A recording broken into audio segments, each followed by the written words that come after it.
Dr. Burris has had on the beef industry in the state of Kentucky is really difficult to get a grasp on. He's been the rock-solid foundation of most of our beef cattle extension efforts here for quite a long time, and the influence and the impact that he's had is truly immeasurable. We'll have more in a moment.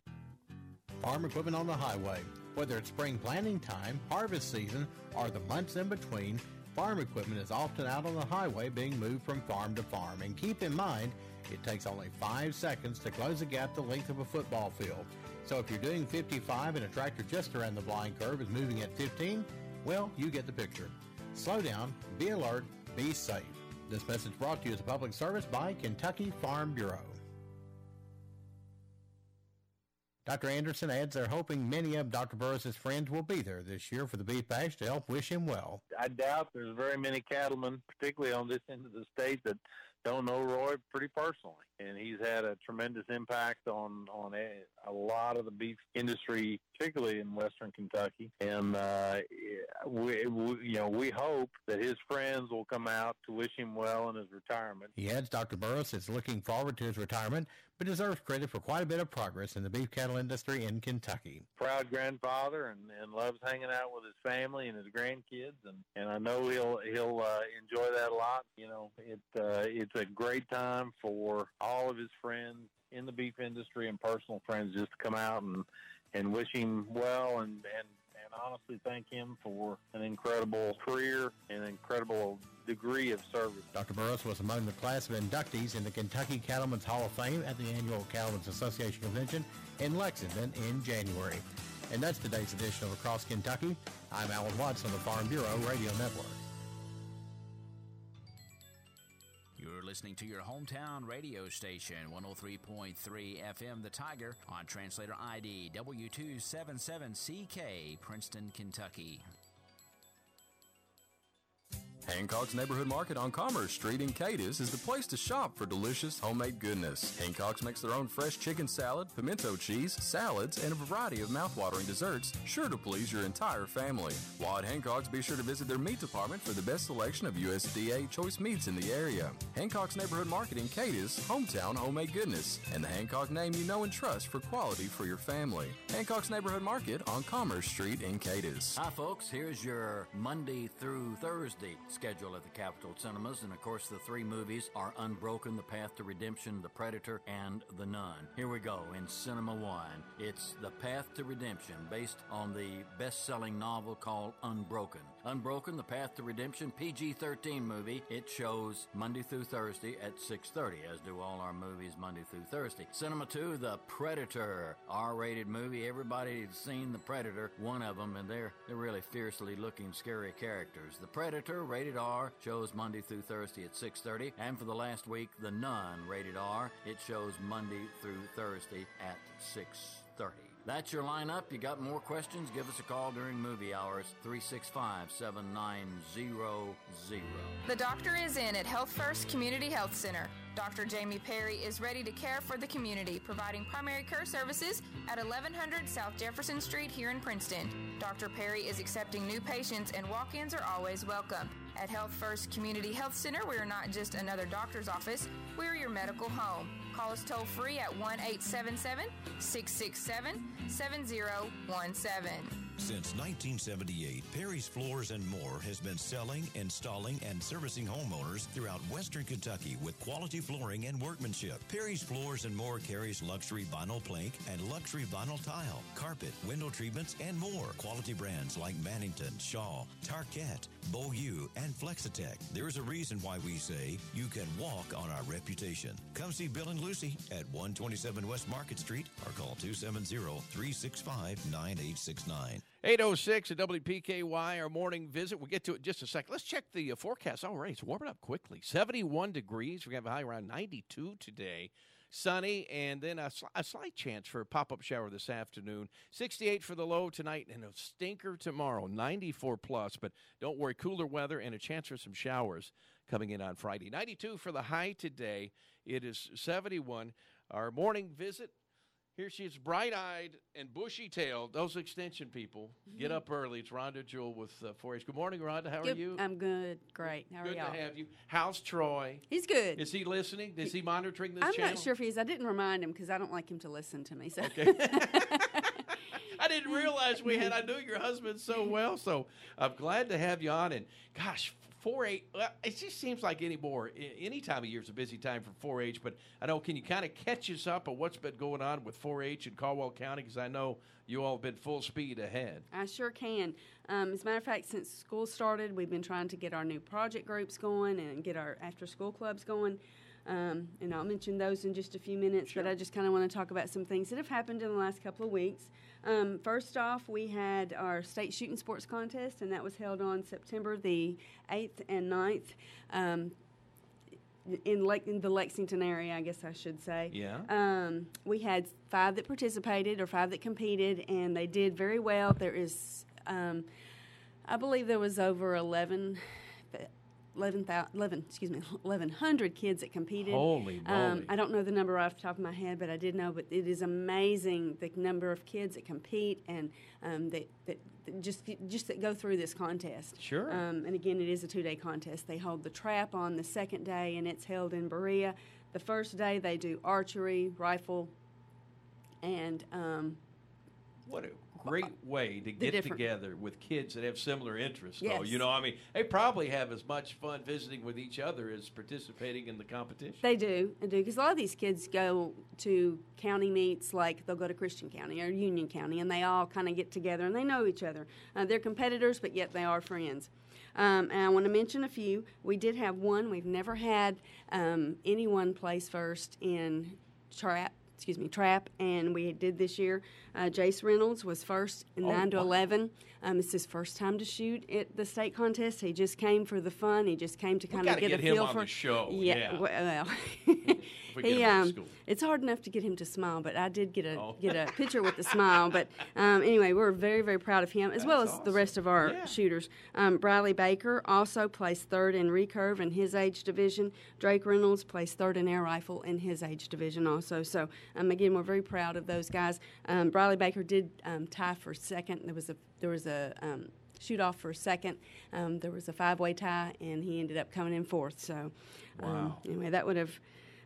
Again, proud of them all. Absolutely. We did also just hold Truth and Consequences on August the 31st, and this was held for the freshman class. It is an opportunity for kids to kind of have a real-life situation where they could possibly get in trouble because of drinking and having an accident, or they've got caught with some pills at school, or a lot of different scenarios. And it was a very big, I guess you could say, undertaking, but it was very, very worthwhile. We worked with the Cope and Hope Center, the Family Resource Center here.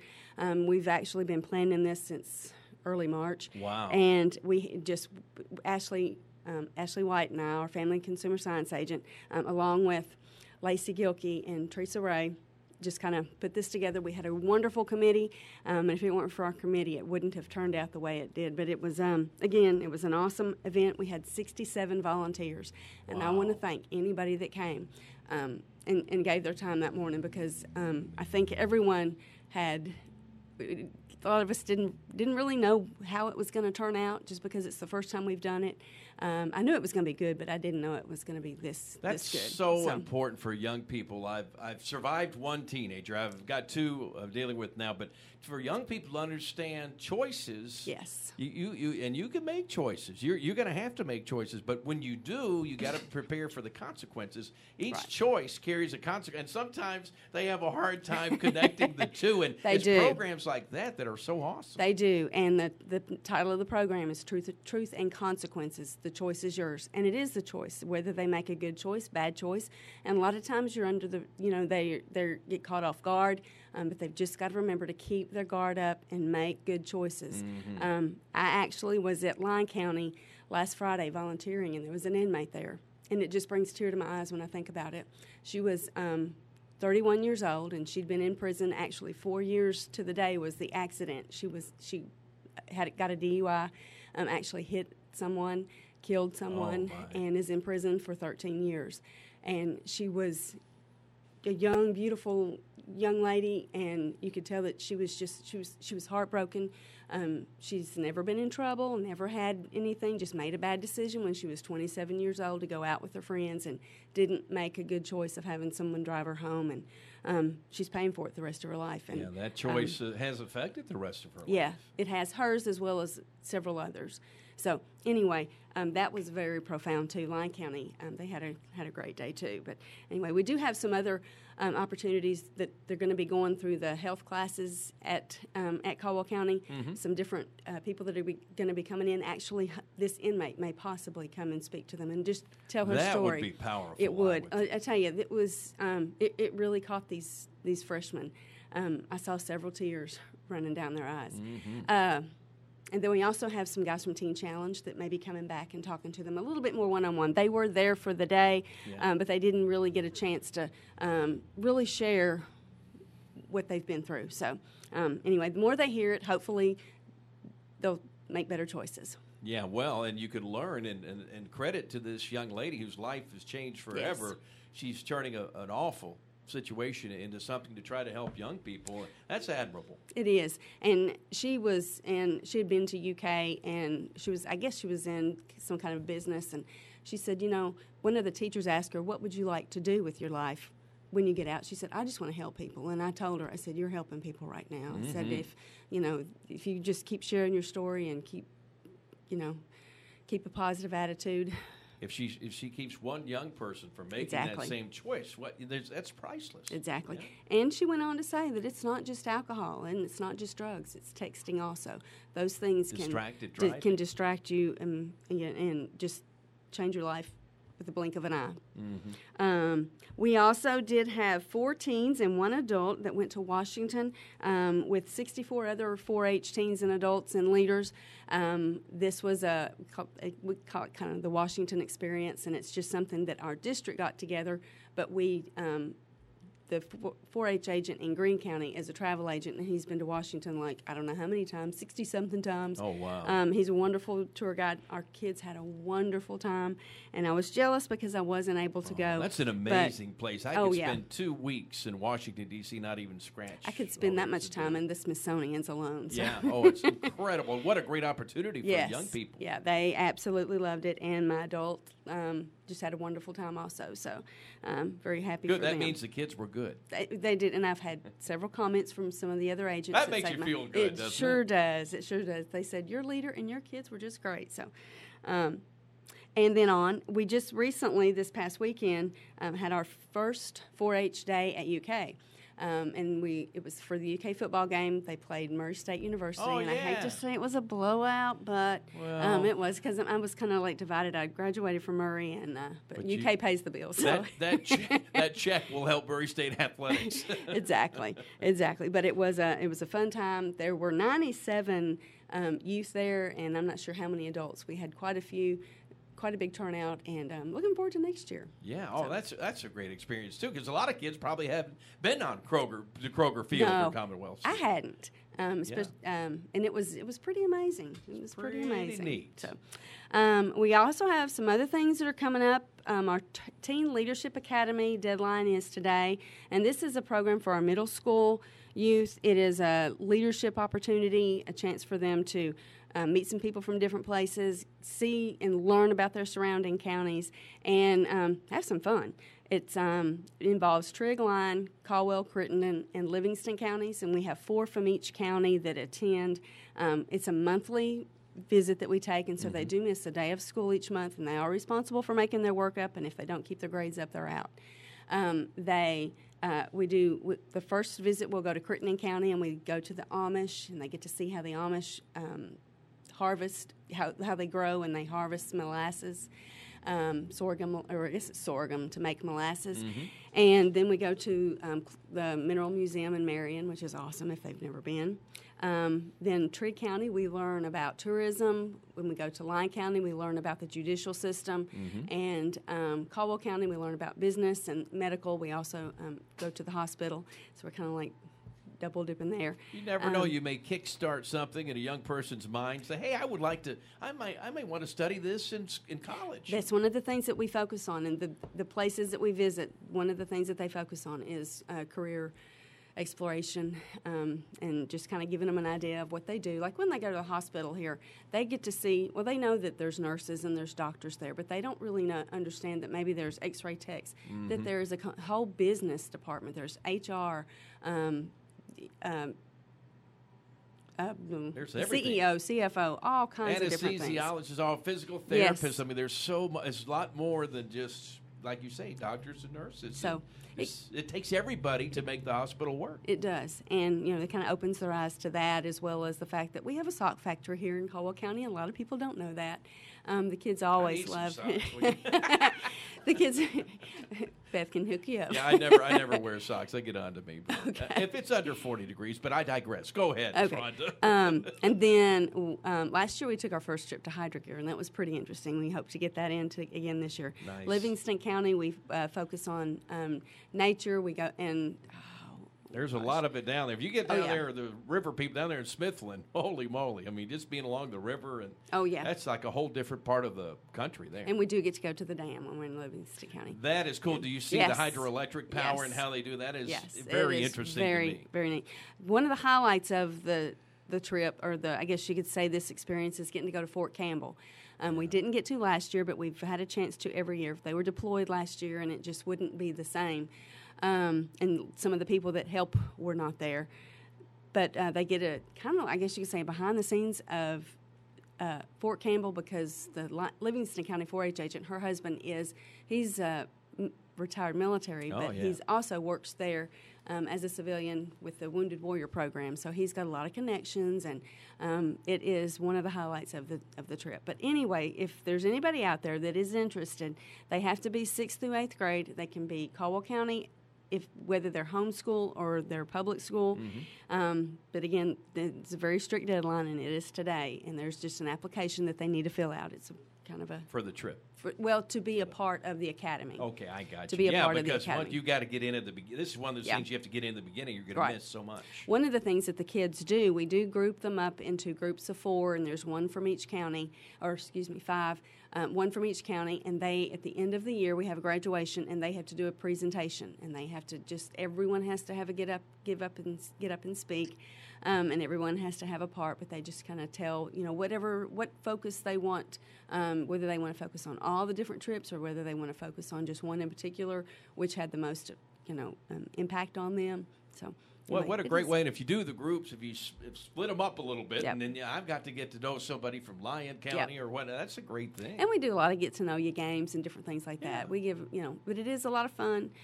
It is one of the things that the kids say is, I just wish I could do it again. But you can only do it once. So. No repeats on that. No repeats.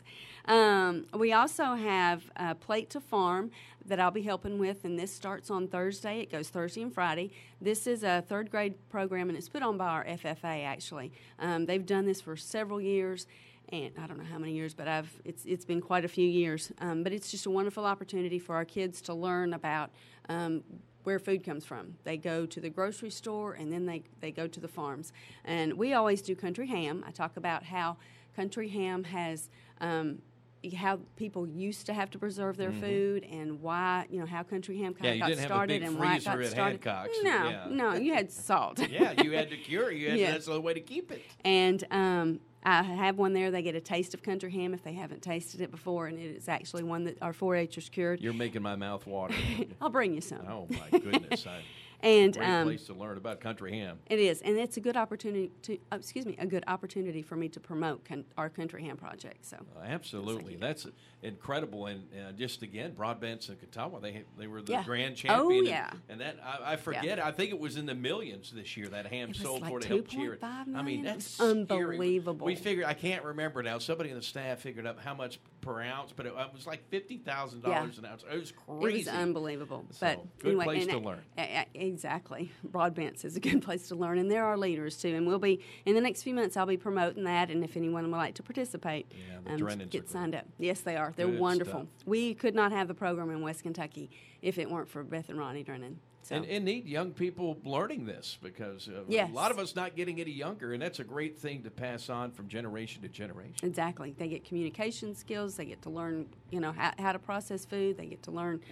There's a little science. There's math. There's all kinds of education that takes place in the Country Ham Project. And plus, they get to go to the state fair, which is, I think, one of the most negated things that us in the West, a lot of times, we don't go to the state fair because it's so far, and it is right around the time school starts, but it is such an I've heard that they've kind of reorganized that and put Yes. all the ag things, and that it was wonderful this year. I heard nothing but good about how they reorganized that whole deal. It's called Ag Land and FFA, and then we've got the Soybean Association, FFA, and then Cloverville is where the 4-H exhibits were and the 4-H things happen, and it was amazing. I've always loved the state fair, but I like it even that much more now. I'm a little slow. I had to think about Cloverville. Like, why did they get? Oh wait, the 4-H. It took me a while to get it, but it's clever. Yeah, that's where all of our exhibits are held, and we have different contests and different things that are held. And as a matter of fact, on Country Ham Day, Cloverville, which I don't know how big it is, but it is pretty big. It's just full of country hams from one side to the other. So. That would smell good, too. Well, yeah, when you've got 750 participating, it does smell good. That's a lot of pork. It is. But anyway, that's going to be coming up this Thursday and Friday, and I'm really excited. Just hope we have good weather for the kids. Yes. And they'll get to learn a lot of things and get a lot of hands-on, too, also. I do have... this is actually the first year that I've been able to do it for a while. I've got it ready, and one of my kids who has done the project for the last several years, she's actually in FFA, and she's the one that's kind of led it. But I get to go back this year. Nice. And see, because I have had a conflict, but I don't this year. We also have our project groups that are starting to meet. We have Craft Club, which meets this Wednesday. That is a very highly sought-after club, and it meets next Wednesday. But they meet after school until 4:30. And we have Poultry Club that's going to start in October the 15th, and Horse Club, which I haven't promoted yet. But Horse Club is it's going to be at 5 o'clock, and this is for anybody that has that has a horse or doesn't have a horse. If you just have a passion for horses, then and you want to come learn more about it, because a horse is a huge responsibility. You got to have enough land. You got to, but if you just had a passion for it, that's a great opportunity to be exposed. Yes, and our leader, her kids grew up in the horse program, the 4-H horse program, and so she's very familiar with the things that take place and the opportunities for the kids. And so last year we had about 25. And ended up with probably about 6 or 7 that were really diehard. Yeah. So hopefully those 6 or 7 come back, and some of those others. Nice. And we'll looking forward to a good year with Horse Club. And we also have Cooking Club. Now that started last week. Cooking Club is again a very highly sought after club, and they just learn about basic cooking skills. Joni Phelps, who is our FNEP assistant, she's the one who leads it and does a tremendous job teaching the kids about food safety, as well as recipes that they can repeat at home, as well as nutrition. So it is a lot of fun. All the kids said that they had a ball. They tried some things that they never tried before. Yeah, why not? So they were going to encourage their mom to go buy some kiwi. So there you go. So probably good for you too. Yes. That's about all that's going on right now. We do have some other things that are coming up, but. How what is the gosh, you guys are, and you do so much, from cooking to skeet shooting, but what is the age range for 4-H, and what kids are eligible to get plugged into the program, and how do they do that? The age is typically 9 to 18, and but there are opportunities for younger kids from 5 to 8. We have as a matter of fact, we have Clover Bud Camp, which happens in the summer, and it's for kids 5 through 8 and a parent or a guardian. And we also have opportunities for some after-school things that we include our Clover Buds in. Whenever I go to the schools, I don't just do 4th and 5th grade. I do 3rd, 4th, and 5th grade. Joni and I do it together. And it gives me a chance to get some of those kids that are not 9 yet, and they may not even be 9 by the time the school year ends, but they can still start doing some things. Now, to compete in, say, livestock judging or shooting sports or send things to the state fair, they have to be 9 years old by January 1, and that's just it's just our guidelines. Right, sure. But in some groups do Clover Buds, like livestock judging at the state contest. They had a little Clover Bud group, a little group that could judge, but their scores didn't count. Right. So there are opportunities for younger ones. And it's like I said, it's typically 9 through 18. If they'd like to participate, I don't have just like a membership card. If you want to participate in something, just come in and fill out an enrollment form. You don't have to be. Your family does not have to be in agriculture to be in 4-H. It's open to everybody. Right? Exactly. Anyone that is ages 9 through 18 can participate. And like you said, we do everything from teaching kids how to sew. As a matter of fact, that's another thing that I forgot. Sewing is going to be coming up mid-October. I'm looking at your planner. I don't know how you keep all these groups straight, but God bless you. You're doing a great job. Our Unit 1 sewing project I need to take is going to be... I need basic sewing. Is going to be held in October, too. And I haven't promoted it yet, but that's also going to be something coming up. But they can anything from sewing to shooting sports, livestock judging to cooking. We're basically life skills oriented, leadership. We have a lot of kids. I've had a lot of kids that weren't farm kids. They didn't have animals. They didn't live on a farm. They didn't know anything about farming. They didn't care anything about farming. They wanted the leadership opportunities. They've turned into state officers. Wow. Have one young lady, Kelsey Agnew, who she was a state officer, and she is now a program assistant in Campbell County. So, and hopefully someday she'll be an agent. But right now she's very happy living 4-H. Nice. So, it is a. There's just a lot of opportunities to meet people, go to different places, and do some things that you typically, just like TLA, a lot of these kids don't have a clue that we have the Vulcan, the rock quarry, and what they do, and where all their rock goes, and it's just a good way. I think, and I've heard it said before, that 4-H is the best kept secret. And it really is, because I'd agree with that. I've got kids that they're just repeat kids. They just do over and over again, like some of them that are coming in. But I have some that just do school clubs, and that's all they want to do. And that's completely understandable. And it's just an opportunity for kids that do sports or don't do sports. So anyway, we have... That's good stuff. Wow. Well, catch your breath, Rhonda, Jewell, and if you just kind of half heard something today, I'm sure they could call the extension. We can call the extension office, and we could get the particulars on that. But the deadline is today for DLA, Teen Leadership Academy for middle school kids. Got you. Thank you, Rhonda. Thanks for your time. Give Troy my love. Give him a big hug.